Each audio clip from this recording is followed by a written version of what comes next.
Hi, this is Todd Howard of Bethesda Game Studios, and we're here to show you a sneak peek at our latest game, Skyrim.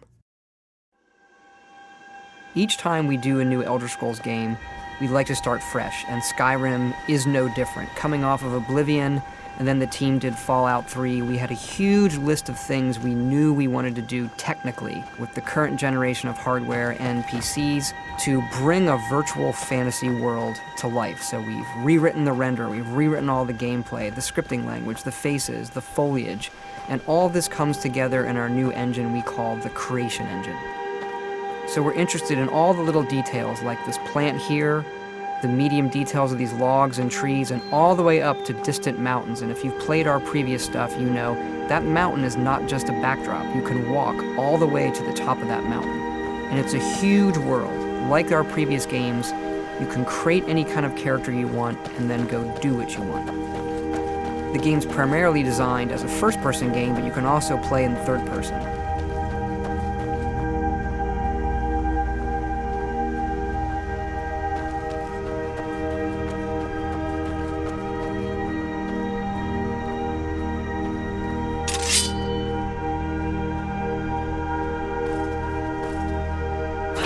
Our big motto for Skyrim is, you are who you play.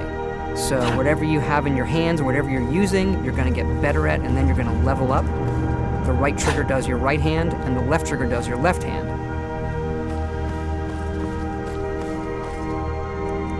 And you could put either a weapon or a spell.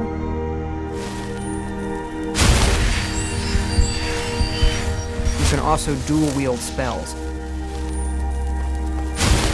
What's really cool here is, if you put the same spell in both hands and pull both triggers, you can get a bigger, more powerful version of that spell.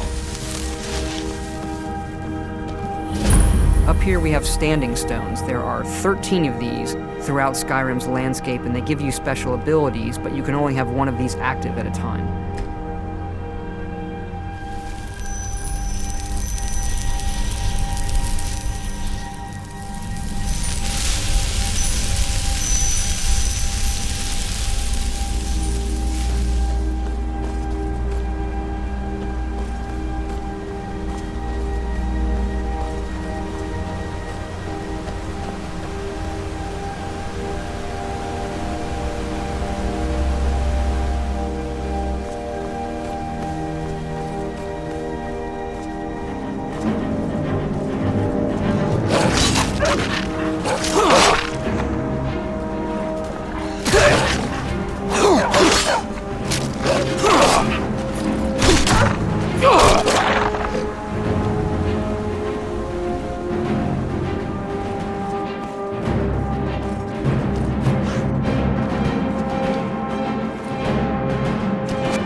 This is your character menu.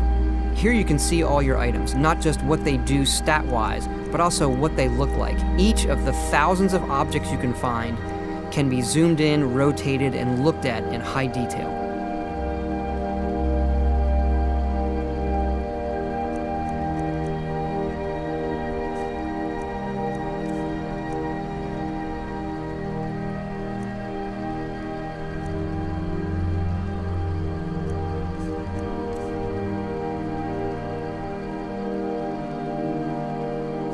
With the skills menu, you look to the heavens, and here you can see all of your skills, how they're progressing, and as your skills increase, you'll push yourself to leveling up. The higher the skill, the more it affects your level progress. And when you level up, you get to pick a perk. Each of these skills has its own perk tree. As you develop your character, it's like the game is drawing this custom constellation for who you are. Lastly, we have the map, and we're just going to pull the camera back here and show you how the level of detail system works in the game. We're just rendering the whole world.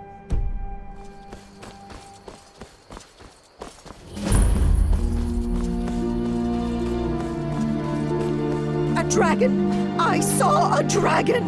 What? What is it now, Mother?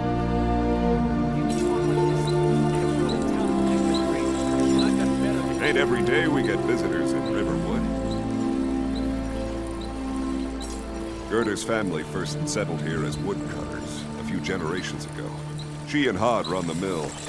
I make a decent living sharpening axes and fixing the sawmill.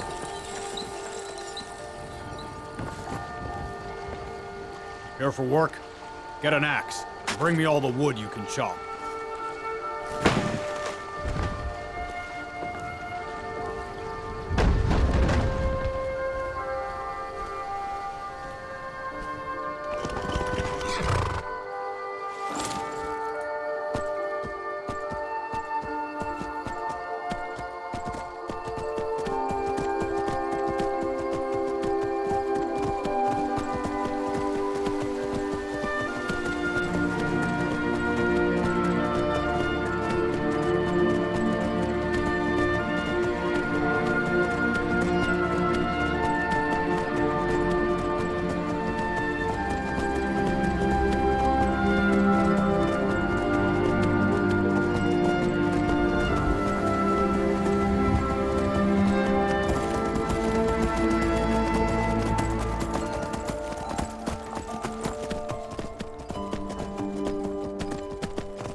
This mountain here is the tallest mountain in Skyrim. It's called the Throat of the World.